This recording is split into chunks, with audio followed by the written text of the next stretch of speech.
Nga pala si Ka Alidante. Ngayon ay ikukuwento ko yung buhay ko. Yung time na palaboy-laboy pa ako, wala akong matulugan. Saan ako abutan ng gabi, doon ako matulog. Walang ligo.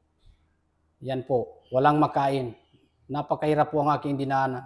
Kinakain ko po yung mga pabag na sinasabi nila.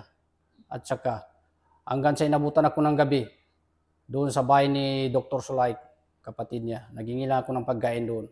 Hanggang sa hindi ako umalis, kinukup nila ako sa paglaboy-laboy ko. Hanggang sa nakaabot ako ng kapgo. Nagkapgo na lang ako.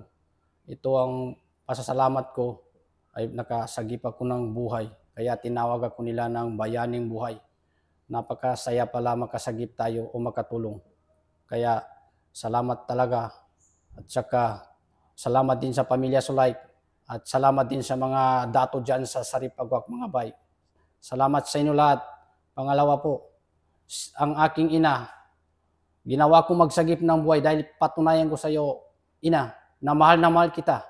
Na kung sakaling ako ay pumanaw, na makikita mo na may silbi pala ako. Kasi napakasarap magsilbi ng buhay. Tatlong buhay yung sinagip ko. Pero yung isa namatay rin. Pero yung dalawa na buhay. Pasalamat din ako kami na buhay. Kaya salamat talaga. At saka salamat din dito sa 40 IB na tinanggap ako, na sila na yung pamilya ko ngayon. Pangarap ko rin makasama ko ang nanay ko at pagsilbihan ko. At salamat din sa aking mga pamilya. Dahil ang aking pinagdaanan ay napakatindi. Kung maalala ko, bigla lang lumuha yung luha ko. Dahil hindi ko makayanan na mahirap, wala ng magulang, wala kang matuluyan.